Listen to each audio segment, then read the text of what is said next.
Hello দর্শক বন্ধুরা, আমাদের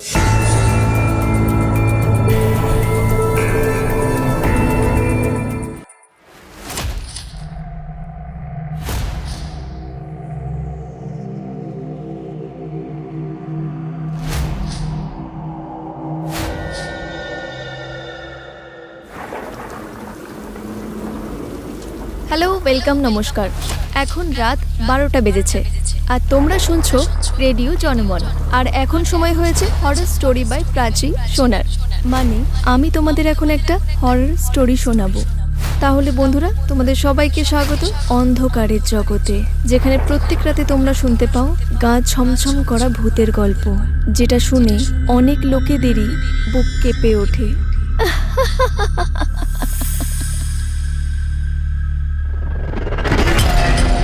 এই শুনে ভয়ে রবি রেডিও বন্ধ করে দিল।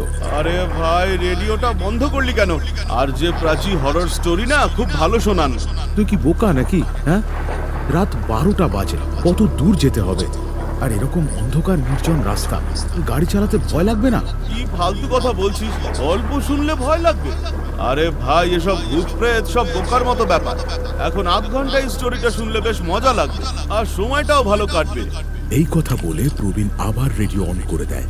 প্রবীণ আর রবি শহর থেকে ওদের গ্রামের বাড়িতে ফিরছিল। অফিস দেরিতে শেষ হয়, সেই জন্য ওদের বেরোতেও অনেক রাত হয়ে যায়। তার উপর রাস্তায় একটা ছোট অ্যাক্সিডেন্ট হওয়ায় আরো দেরি হয়ে যায়। অনেক বিশেষ লোকেরা আমাদের সাথে যোগ দিয়েছেন। এখন গল্প শোনাতে আরো বেশি মজা হবে। প্রাচীর কথা শুনে প্রবীণ আর রবি একে অপরের দিকে তাকিয়ে থাকে। আজকের গল্প হলো হাইওয়ের অ্যাক্সিডেন্ট। এই গল্পটা সত্যি না কাল্পনিক এটা তো তোমরা পরে জানতে পারবে, কিন্তু আমি এটা বলতে পারি এই গল্পটা শুনে তোমাদের খুব ভালো লাগবে। ঘন অন্ধকার রাত, মুষলধারে বৃষ্টি হচ্ছে। দুজন ছেলে, প্রবীণ আর রবি, নিজেদের গাড়িতে যাচ্ছিল।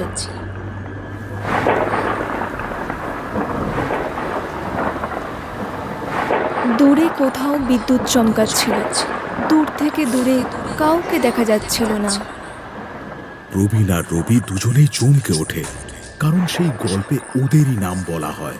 গাড়ির ড্রাইভিং সিটে বসে থাকা প্রবীণ পাশে বসে থাকা রবিকে বলল, আরে ভাই, এই হাইওয়েতে তো কোনো গাড়ি দেখা যাচ্ছে না, কোনো লোকজনও নেই। গত 20 মিনিট ধরে আমরা এখানে গাড়ি চালাচ্ছি, কোনো ট্রাক বাস কিছুই দেখতে পাচ্ছি না। হ্যাঁ রে, আমিও তাই ভাবছিলাম। বলতে বলতে পাশে বসে থাকা রবি বাইরে তাকালো। আচমকা কোথা থেকে গাড়ির বোনেটে একটা কালো বিড়াল লাফিয়ে পড়ল। তখনই গাড়ি চালাতে চালাতে প্রবীণ হঠাৎ জোরে ব্রেক কষে দিল, আর পাশে বসে থাকা রবি হড়বড়িয়ে গিয়ে গাড়ির ড্যাশবোর্ডে গিয়ে ধাক্কা খেল। কিছুক্ষণ পরে ও নর্মাল হলো, আর ওর বন্ধু প্রবীণের দিকে তাকিয়ে বলল, কি রে, এত জোরে কেউ ব্রেক চাপে? প্রবীণ অবাক হয়ে গাড়ির বোনেটের দিকে তাকাতে লাগলো, যেখানে কিছুক্ষণ আগেই একটা কালো বিড়াল ছিল, কিন্তু এখন ওখানে কিছুই নেই। ও চুপ করেছিল আর কিছুই বলল না। তারপরে রবি ওর কাঁধে হাত দিল, যেন প্রবীণের ঘুম ভাঙল। রবি ওর অবস্থা দেখে বলল, কি হলো, এভাবে চুপচাপ বসে আছিস কেন? প্রবীণ তখনও বোনেটের দিকে তাকিয়েছিল। আরে কিছু না, কোথা থেকে একটা কালো বিড়াল এসে পড়লো আর ওর জন্যই এভাবে আমাকে জোরে ব্রেকটা কষতে হলো। প্রবীণের কথায় রবিও বোনেটের দিকে তাকিয়েছিল, কিন্তু ওখানে তখন কিচ্ছু ছিল না। কালো বিড়াল? কিন্তু এখানে তো কিছুই নেই। প্রবীণও তখন কিছু না বলে গাড়ি চালাতে লাগলো। হঠাৎ দূরে কোথা থেকে কুকুরের চিৎকারের শব্দ শোনা গেল। এই আওয়াজ শুনে রবি প্রচন্ড রেগে গেল।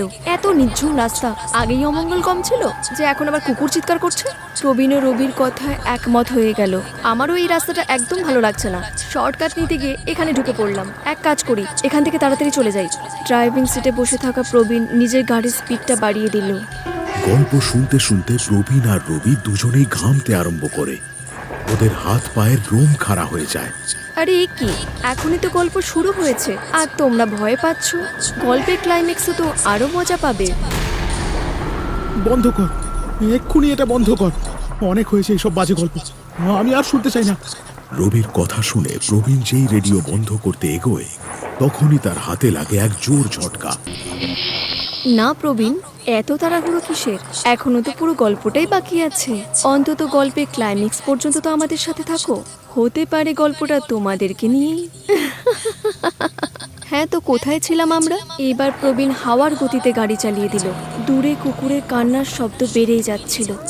প্রবল বৃষ্টির কারণে সামনের কিছু দেখাই যাচ্ছিল না।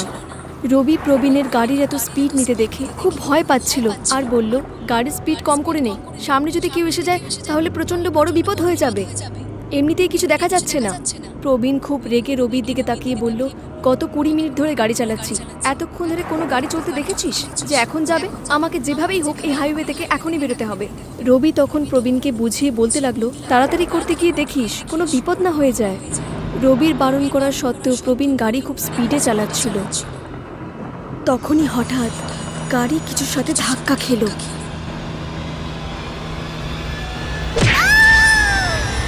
কারোর চিৎকারের আওয়াজ শোনা গেল। দুজন দুজনের দিকে মুখ চাওয়াচাই করতে লাগলো। রবি নেমে দেখতে চাইছিল যে চিৎকারটা কার হতে পারে। তখন প্রবীণ ওকে আটকে দিয়ে বলল, এই ফাঁকা হাইওয়েতে নামার কোনো দরকার নেই, যতটা তাড়াতাড়ি সম্ভব এখান থেকে বেরোতে হবে। প্রবীণের কথা শুনেও রবি বলল, একবার চল, যদি কারো সাহায্যের প্রয়োজন হয়ে থাকে। কিন্তু প্রবীণ ওর একটাও কথা শুনল না আর ওখান থেকে গাড়িটাকে নিয়ে চলে গেল। কিন্তু ভুল করেই কি প্রবীণকে খুব বড় অপরাধ করে ফেললো? কে ছিল যা চিৎকারের আওয়াজ শোনা গেছিল? প্রাচীর কথা শুনে প্রবীণ আর রবি দুজনেই ভয় পেয়ে যায়। রবি সামনে পড়ে থাকা মদের বোতল তুলে নেয় আর খেতে শুরু করে। ভাই, আজ আমরা অনেক বড় ভুল করে ফেলেছি। হ্যাঁ, আমারও তাই মনে হচ্ছে। চল বরং গিয়ে দেখি যদি কোনো সাহায্য করতে পারি। কিন্তু কিন্তু আর যে প্রাচী এই ব্যাপারে জানলো কি করে? দুজনেই অবাক দৃষ্টিতে একে অপরের দিকে তাকিয়ে থাকে। তখনই রেডিওতে আবার শোনা যায় প্রাচীর গলা। কিছুক্ষণ আগে তোমাদের গাড়ির সাথে যার ধাক্কা লেগেছিল সে আর কেউ নয়, আমি নিজে। খুব স্পিডে গাড়ি চালানোর মানে এটা তো হতে পারে না যে তোমাদের গাড়ির সাথে কারো ধাক্কা লেগে গেল আর তোমরা তার সাহায্য করতে এলে না। এটা ভয়ঙ্কর অপরাধ।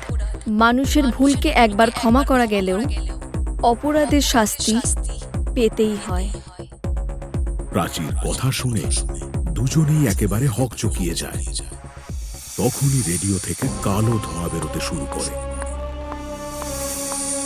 এক মুহূর্তের জন্য গাড়িতে আঁধার নেমে আসে।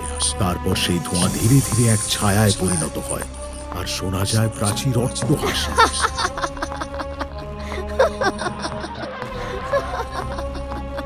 উই আর সরি, আমাদের ক্ষমা করে দাও, আমরা ভয় পেয়ে গেছিলাম। সরি বললে তো কারো জীবন ফিরে আসে না। তোমাদের জন্য আমি প্রাণ হারালাম। আজ বাড়ি থেকে বেরোতে দেরি হয়ে গেছিল আর রেডিও স্টেশনে তাড়াতাড়ি যেতে হতো। আমার শো ছিল আর তার জন্যই আমি শর্টকাট নিয়েছিলাম। কিন্তু হঠাৎই আমার গাড়ি খারাপ হয়ে গেল আর রোডের সাইডে দাঁড়িয়ে আমি কোনো গাড়ি আসার অপেক্ষা করছিলাম।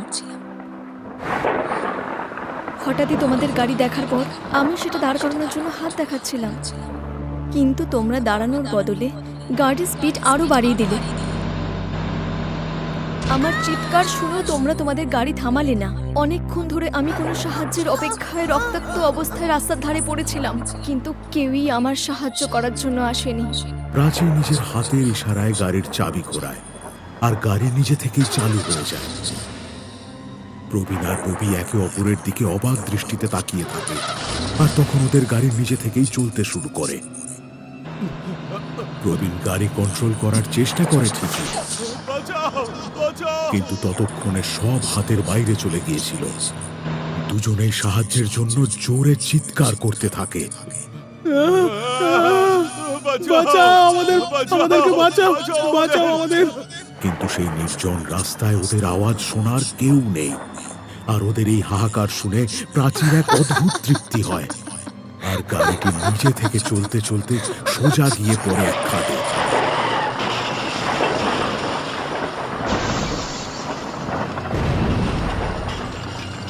আর তাতে আগুন লেগে যায়।